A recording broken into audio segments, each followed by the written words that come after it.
మంచిదండి. దేవుని మహాకృపను బట్టి మొదలు పెట్టారని మాట వాడతారు. ఆ తర్వాత మళ్ళీ మధ్యలో టైం అయినాక 12 అయినాక పాట వాడతారు. పాట వాడినాక 10 నిమిషాలు బ్రేక్. తర్వాత మళ్ళీ ప్లేస్ చేసి వాక్యం చెప్తారు. మంచిదండి. దేవుని మహాకృపను బట్టి మరోసారి ఏ విధంగా మీతో కలుసుకొని దేవుని మాటలు పంచుకోవడానికి దేవుడు నాకు ఇచ్చిన భాగ్యాన్ని బట్టి ముందుగా తండ్రి అయిన దేవునికి ప్రభునేసి క్రీస్తు నాకు స్తుతులు స్తోత్రాలు. దేవుని సన్నిధిలో కూడి వచ్చిన ప్రియులంటే అందరికీ శుభవందనాలండి. దేవుని సహాయ నిమిత్తం చిన్న మాట ప్రార్థన చేసుకుందాం. సకల ఆశీర్వాదాలకు కారణభూతుడు అయిన మా ప్రియ పరలోక తండ్రి, జీవం కలిగిన మా నాయన స్తోత్రులు నాయన. నిన్న నేడు ఏకరీతిగా ఉండి మా ఎడలు మీరు చూపిన ప్రభుత్వ స్తోత్రం తండ్రి. ఈరోజు నాయన మరి ఒకసారి మీ పాద సన్నిధిలో ఈ సమయంలో తండ్రి మీకు మనసు తెలుసుకోవడానికి ఈ విధంగా మమ్మల్ని అందరినీ సమకూర్చిన మీ ప్రేమను స్తోత్రం నాయన. మీ పిల్లలందరూ కూడా తండ్రి మీ మనసు తెలుసుకోవడానికి దాని సంవత్సరం అంతా మీరు మా ఎడల చేసిన కృపకై తండ్రి మీకు కృతజ్ఞతాస్తుతులు చెల్లించడానికి మీ సన్నిధికి వచ్చిన మీ పిల్లలందరిని బట్టి కూడా స్తోత్రం నాయన. అలుపుడునైనా నేను మరొకసారి ప్రతి పుస్తకం బైబిల్లో నుంచి కొన్ని విషయాలు మేము ధ్యానించినామని మా అందరితో మీరు మాట్లాడమని, మహోన్నతురా ఏ మాటలైతే మేము వినబోతున్నామో ప్రతి మాటను మాకు అర్థం చేయించమని, ఆ మాటల్లోని శక్తిని ఆ మాటల్లోని భావాన్ని అర్థం చేసుకుంటూ మా అందరి మనోన్నతలు వెలిగించమని మీ యొక్క ప్రియకుమారుడు మా ప్రభువైన యేసుక్రీస్తు వారి ఘనమైన నామములోని ప్రార్థించి అడిగి పొందుకొని ఉన్నాము తండ్రి. ప్రభునందు ప్రియమైన దేవుని వారలారా, ఇంతవరకు సహోదరులందరూ అక్కవాళ్ళు కూడా చాలా విషయాలు పంచుకున్నారు. సర్వసాధారణంగా ఇద్దరు ముగ్గురే మాట్లాడారు, కానీ అవకాశం ఇస్తే అందరూ మాట్లాడతారు. ఇక్కడికి వచ్చి నిలబడితే ఆటోమేటిక్గా అందరికీ ఇది మన ఇల్లు కాబట్టి ఆ కుటుంబ సభ్యులతోటి మన బాధలు పంచుకునేటప్పటికి దుఃఖం వచ్చేస్తుంది. ఎందుకంటే మనల్ని ఓదార్చేవాళ్ళు కనపడ్డప్పుడు ఆ దుఃఖం అనేది ఆగదు. అందుకే దేవుడి దగ్గరికి వెళ్ళినప్పుడు కూడా ఎప్పుడు రాని ఏడుపులు మనందరికి వచ్చేస్తాయి. ఎందుకు సడన్గా అప్పుడే ఏడుపు వస్తుందంటే ఆయన మన ప్రతి మనవి వింటాడు, మన ప్రతి కష్టాన్ని ఆయన తీరుస్తాడు. కాబట్టి మోకాళ్ళు వేసిన ప్రతిసారి పురుషులతో సహా అందరికీ ఏడుపు ఎందుకు వస్తుందంటే ఈయన మాత్రమే నా మాట వినగలడు, ఈయన మాత్రమే నా మనవి విని నాకు సహాయం చేయగలడని సహాయం చేసేవాళ్ళు మనకు కనబడ్డప్పుడు అది మనం గుర్తించినప్పుడు ఆటోమేటిక్గా మనకు దుఃఖం వస్తుంది.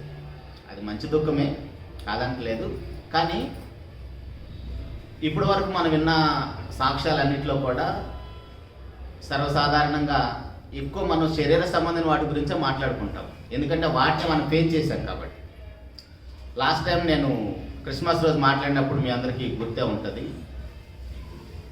ఆయన పాపం నుంచి రక్షించడానికి వచ్చాడంటే మనకేమనిపించిందంటే నాకేదో శరీర సంబంధమైన రోగాల గురించి, అప్పుల గురించి, కుటుంబ సమస్యల నుంచి తీసివేయడానికి వచ్చాడంటే ఆ మాట వినటానికి మనకు చాలా బాగుంటుంది. కానీ ఈయన ఏదో పాపాల నుంచి తీసివేయడానికి వచ్చాడంటే అంటే మనకు ఆ మాట రుచించదు.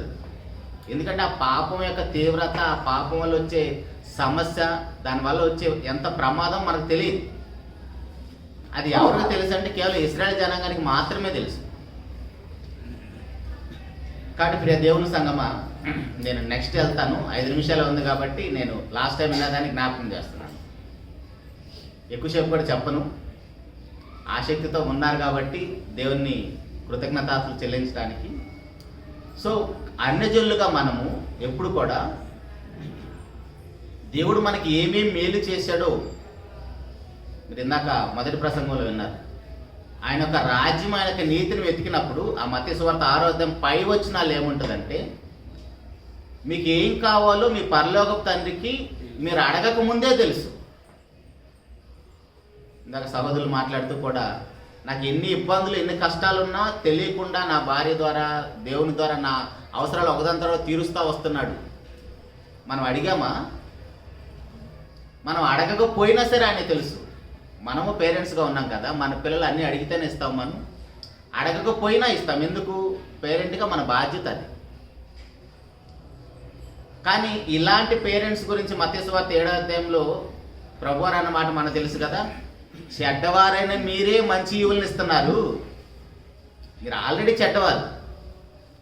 శరీర సంబంధమైన తండ్రులు అందరూ చెడ్డవారే. ఎందుకు? నేను పాడైపోయాను, బ్యాడ్ హ్యాబిట్స్ తోటి, చెడు సహవాసాలతోటి నా బిడ్డలు పాడైపోకూడదు అంటారు. జరిగే పనేనా అండి? కానీ పరలోకపు తండ్రి ఎలాంటి వాడంటే ఆయన మహాపరిశుద్ధుడు, తన పిల్లలు కూడా పరిశుద్ధులుగా ఉండాలని కోరుకున్నాడు. అందుకు మళ్ళీ చెడ్డవారైన తల్లిదండ్రులు అంటున్నాడు. మనం చెడిపోయి ఉండి మన పిల్లలు బాగుపడాలంటే అది జరిగే పనేనా? మనకి ఊర్లో ఒక సామెత ఉంటుంది, ఆవు చేలో మేస్తుంటే దూడ గట్టును మేస్తుంది అంటారు. మనమేమో లోకంలో పడిపోయి ఎంజాయ్ చేయొచ్చు, మన పిల్లలు మాత్రము లేదు నా పిల్లలు పరిశుద్ధంగా ఉండాలి, దేవుళ్ళో ఎదగాలి. చూడు అంత దుర్మార్గమైన కోరిక. మనమేమో లోకంలో ఉంటాం, చర్చికి రాము, ప్రార్థన చేయం, బైబిల్ చదవము, కానీ మన పిల్లలు మాత్రం దేవుళ్ళో ఎదగాలంటారు. ఎలా అండి అది? సో కాబట్టి ఇలాంటి వారి గురించి మీరు చెడ్డవారై ఉండి కూడా మీ పిల్లలకు మంచి చేయాలనుకుంటుంటే మీ పరలోకపు తండ్రి ఇంతకంటే మంచి ఈవులను ఇస్తాను అంటున్నాడు. కాబట్టి ప్రియ దేవుని సంగమం, మనం ఎప్పుడు కూడా దేవుని పిల్లలుగా ఏ విషయాల్లో ఎదగాలంటే మనం అడిగినా అడగకపోయినా, మీరు మత్తయి సువార్త 5వ అధ్యాయం చివరి వచనం చూసినా సరే, సూర్యుని కానీ వర్షాన్ని కానీ అన్ని సమస్తాన్ని మంచివారికి చెడ్డవారికి అందరికీ సమానంగా ఇస్తాడు. ఏదో ఇప్పుడు చర్చికి వచ్చిన వాళ్ళకే దేవుడు ఉదయాన్నే సూర్యుని ఇస్తున్నాడా? మనలాంటి స్వార్థపరుడు కాదు కదా. ఇప్పుడు ఇంట్లో మన పిల్లలే ఒకరు మన మాట వింటే రే నా ఆస్తి మొత్తం వీడికి రాసిస్తానంటాం. ఇప్పుడు మనం దేవుని మాట వింటే మనకి రాసిచ్చే ఆస్తి నిత్యజీవం. ఇందాక అన్నగారు చెప్పారు, గుర్తుందా? లోకం అనుభవించడానికి అందరికీ ధారాళంగా ఇచ్చాడు దేవుడు. లేదు నేను ఈ లోకంలో అనుభవించి ఈ లోకాన్ని అనుభవించేసి చచ్చిపోతానంటే, ఇందాక లూకా సువార్త 12వ అధ్యాయం చూసాం కదా, హ్యాపీగా చచ్చిపోయి ధనవంతుడు వేస్తున్న కేకలు వేయచ్చు, ఎవరు ఆపరు, దేవుడు కూడా ఆపడు మనల్ని. లేదండి నాకు ఇది శాశ్వతమైనది కాదు, ఇదే నిత్యం ఉండిపోయేది కాదు, నేను నిత్యము నా తండ్రితో ఉండాలి, ఆ మహిమలోకాన్ని ఉండాలి. ఈ భూలోకాన్ని విడవటానికి మనకి ఇష్టం ఉండదు కదా. ఈ భూలోకాన్ని విడవటానికి ఎవరికి ఇష్టం ఉండదు. నా తల తాకట్టు పెట్టానని డబ్బులు తెస్తానని బ్రతికించనని ప్రతి పేషెంట్ డాక్టర్ దగ్గర అనే మాటే. అన్నగారు ఆ మాట చాలా వినుంటాడు, ఎందుకంటే అలాంటి వాళ్ళు ఎక్కువ మంది వస్తూ ఉంటాం. సో ఎందుకు ఈ లోకాన్ని విడవడానికి మనకి ఇష్టం లేదంటే, ఈ లోకం అంత బాగుంది, ఈ రంగుల ప్రపంచం అంత బాగుంది కాబట్టి ఇది విడవటం మనకి ఎవరికి ఇష్టం ఉండదు. కానీ ఈ నాశనం అయిపోయే లోకాన్ని దేవుడు చాప చుట్టినట్టు చుట్టేస్తాడంట ఒకరోజు. అంటే చాపలాగా చుట్టేసి ఈ లోకమే ఎంత బాగుంటే దేవుడు మనకు వాగ్దానం చేశాడు కదా. మీరు ఇందాక మొదటి ప్రసంగం మరి ఎంతమంది విన్నారో లేదో తెలియదు, కానీ అన్నయ్య అన్నీ అక్కడొక ముక్క అక్కడొక ముక్క అక్కడొక ముక్క చెప్పాడు.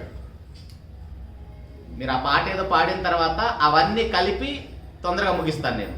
అన్నగారు చెప్పిన ముక్కల్ని అన్నీ కలుపుతాను నేను. అన్న అన్ని చుక్కలు పెట్టుకుంటూ వెళ్ళాడు, ఆ చుక్కలన్నీ కలిపితే ఒక మంచి బొమ్మ వస్తుంది.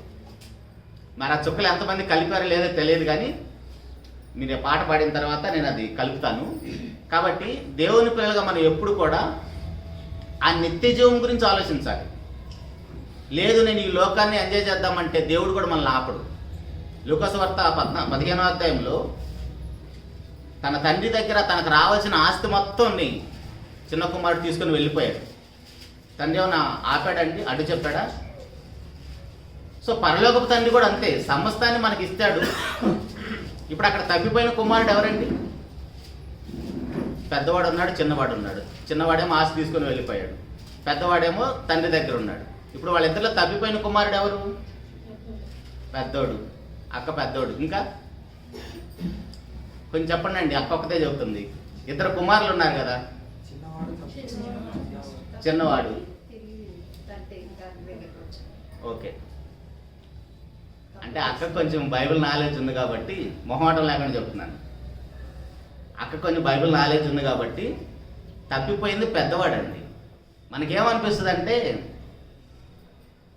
పెద్దవాళ్ళం అంటే మనం చర్చిలో ఉన్నాం, మనం దేవుని దగ్గర ఉన్నాం. అక్కడ తప్పిపోయింది కుమారుడు పెద్దవాడు తండ్రి దగ్గర ఉన్నాడు. కానీ మనం ఎవరిని చూస్తామంటే లోకంలో ఉన్నవారు, దేవుని ఎరగని వాళ్ళు, వాళ్ళకి దేవుడు అంటే భయం భక్తి లేదు, చూడండి అలా ఎంజాయ్ చేస్తున్నారని మనం వాళ్ళని చూస్తున్నాం. చిన్న కుమారులాగా, చిన్న కుమారుడు ఏం చేశాడు తప్పులు? తండ్రి దగ్గర తనకు రావాల్సిన ఆస్తి అంతా తీసుకొని పాడు చేసుకొని వాడి ఇష్టం వచ్చినట్టుగా తిరిగేసి, తిండి కూడా లేనప్పుడు పందులు తినే పొట్టు తినే పరిస్థితి వచ్చినప్పుడు తండ్రి అప్పుడు గుర్తొచ్చాడు. అప్పుడు పరుగున తండ్రి వద్దకు వచ్చేసాడు, పశ్చాత్తాపడి వచ్చాడు. తప్పిపోయింది చిన్న కుమారుడు కాదు, మీరు ఆ వాక్య భాగాన్ని మరలా చదవండి. లూకాసు వార్త 15వ అధ్యాయము. తప్పిపోయింది పెద్ద కుమారుడు, తండ్రి దగ్గరే ఉన్నాడు, తండ్రి మనసు ఎరగలేదు. కానీ చిన్న కుమారుడు ఆస్తిని సమకూర్చుకున్నాడు, ఎంజాయ్ చేశాడు, కానీ తండ్రి మనసు ఎరిగి తిరిగి వచ్చేసాడు. కానీ వెళ్ళిపోయిన కుమారుడు వస్తాడని తండ్రికి తెలుసు కాబట్టి ఆ రోడ్డు వైపే చూస్తున్నాడు. ఎప్పుడైతే కుమారుడు వస్తున్నాడో పరిగెత్తుకుంటా ఈయన వెళ్ళాడు, తండ్రి వెళ్ళాడు, పరిగెత్తుకుంటూ వెళ్ళి మెడ మీద పడి ముద్దు పెట్టుకొని మంచి విందు చేశాడు. కానీ పెద్ద కుమారుడు తండ్రి దగ్గరే ఉన్నాడు, ఏం చేశాడు? తండ్రి మనసు ఎరగలేదు. ఓకే, తండ్రి మనసు ఎరగలేదు. అలాంటి పరిస్థితిలో మనం ఉండకూడదు. మనం చర్చిలో ఉన్నాం, సంఘంలో ఉన్నాం, నేను దేవుని బిడ్డనని పెద్ద కుమారులాగా మోసపోయి తప్పిపోయిన కుమారులాగా ఉండి నరకానికి జారిపోయే జాబితాలో మనం ఉండకూడదు. బయట ఉన్న వాళ్ళు ఏదో ఒక రోజు గ్రహించి నిజమైన దేవుడు ఎవరో తెలుసుకొని పరుగు పశ్చాత్తాపడతారు. వాళ్ళు ముందుగా దేవుని రాజ్యానికి వెళ్తారు. ఓకే, ముగిస్తున్నాను, మిమ్మల్ని డిస్టర్బ్ చేయను. Thank you. లేచి